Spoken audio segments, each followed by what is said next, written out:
Hello beauties, welcome back to my channel. It's officially one of my favorite times of the year. It's prom season, something that us makeup artists wait for all year round because we get to do some crazy glamorous makeup.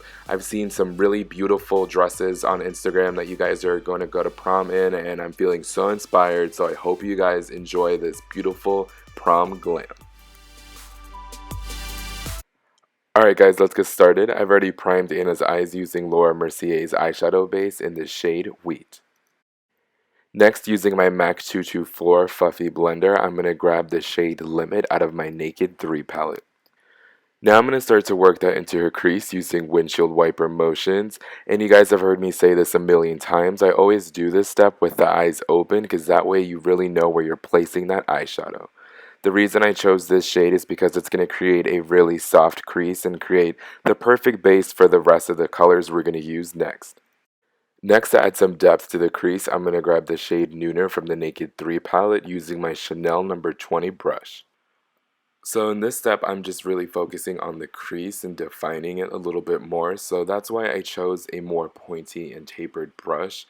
The color I chose is also within the same family as the previous color that went into the crease, so they're going to play nice together. As you can see, this is really lightly defining her crease and helping to really open up that eye. Next, I'm going to grab Desire by Nars. It's a blush, but I'm actually going to use it as an eyeshadow. I'm going to go into the crease with this shade just to add a little bit more vibrancy to the look. It's also going to help to blend out any rough edges. As you can see, it had a really pretty effect. Next, using my Chanel No. 14 brush, I'm going to grab the shade Daphne by Nars. For really defining the crease, my biggest tip that I can give you guys is look straight ahead in the mirror while you're doing this and use a tiny brush. This Chanel brush is so small, and this brush is going to allow you to really carve out that crease. As you can see, since she is staring straight ahead at the camera, I can really see where that crease is, and my placement is dead on. So there are no harsh lines. I'm just going to go into the crease one more time using my Chanel No. 19 brush. And don't forget, you can never blend too much. The more you blend, the more soft and diffused the crease looks. It only takes a few seconds to blend, so don't forget, when in doubt, blend it out. Next, grabbing my Sephora Pro No. 15 shader, I'm going to use the color Buzz from the Naked 3 palette on the lid. Next, to apply the shadow, you really want to use a tapping motion. This is going to concentrate the color and really give you an intense payoff. Also, a tip I can give you guys, since we are defining the crease a lot in this look, definitely take your time. Slow your roll and don't race to get the eyes done. Especially the closer you get to the crease, you want to slow it down and be precise. Next, I'm going to pump up the drama on the lashes using my Dior Show. This mascara gives you tons of volume, great curl, and lots of length. The reason why I like this one a lot is because the brush is ridiculously huge, so it's really going to grip every single lash and zoom it out there. The formula itself is really conditioning with rose oil, and it has fibers in there too, so if you do have shorter lashes, it's going to give you some really dramatic length, lift, and volume. Next, for liner, I'm going to grab Anastasia's Jet, applying it with my Bobbi Brown Ultrafine Liner brush. I am going to wing out the liner in this look, but in order to get the liner perfect, I'm going to create a guideline. I must admit I'm not perfect at wing liner. It's definitely something that is very tricky for a lot of us. I feel like a lot of people can relate to the struggle. It's definitely real. So try doing this tip at home. Just go in between your eyelashes to create a super thin line. Use your eyelashes to guide you with any type of liner formula. Just wiggle it really slowly, take your time. When you open your eye, you'll be left with a very skinny line. Next, to wing out the liner, it's really essential to have your eye open for this. That way you're really knowing exactly where you're placing that wing.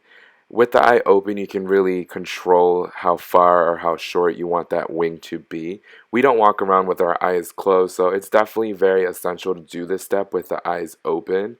As you can see, it's definitely something that you need to slow down and take your time with. I start by creating a little flick, and then I start to drift that line going straight down, connecting to the eyelashes. And to really perfect this look, I decided to get a little bit of makeup remover on a Q-tip and just clean up the edge. That really helped to create that perfect flick. Next, I'm going to grab my Makeup Forever Artist Liner in the shade Black. For all my fellow makeup artists who watch my channel, this is a great tip for you guys if you didn't already know. Use a beauty blender to apply some light pressure under the waterline, and you'll see that it'll push that right out and it'll give you the perfect guideline for applying eyeliner every time. It's also very comfortable for your client. As you guys can see, the eyeliner really helps to connect the whole look together. It really helps to emphasize the eyes and make them pop. It also really helps to connect the wing to the lower lash line.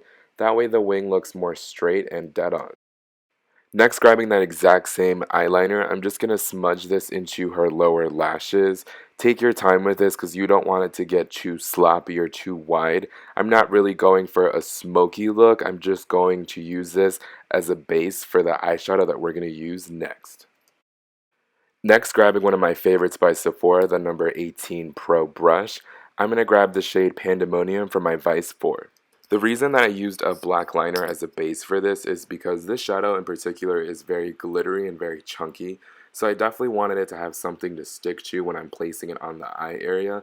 But also, if you've seen some of my old videos, black helps to really make that color pop, especially when you're going for a specific look. You want that shadow to look the way it does in the palette, so sometimes it needs the right base to really pop. Next, I'm grabbing Urban Decay's Heavy Metal Liner in ACDC. Alright guys, if you haven't noticed, one of the themes of this video is precision. So as you can see, the way I'm holding this product in particular is just by using the side of the actual product itself. I'm not wiggling this back and forth because I don't want this glitter to get messy.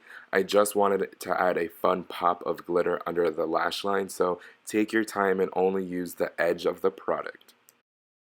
For lashes, today I'm using the Lena lashes in the style Naomi. The rest of the footage for this clip actually got damaged somehow, so that's why it's not included in the video, so I apologize. Alright, last but not least, I'm just going to use my Trish number 48 brush to wipe away any fallout, because there was a little bit from the lower lash line, and that's pretty much it, guys. The look is complete. Thank you so much for tuning in. I really hope that you guys enjoyed it and learned a lot. As always, the products used will be in the description box below. Make sure to comment, like, and subscribe. You guys know I love hearing from you guys, so let me know what you thought about my first prom-inspired glam. To all my ladies and gents heading to prom this year, I hope you guys have fun, be safe, and enjoy yourselves. You only get to go to prom once, so definitely live it up. I'll see you guys next week, same time, same place.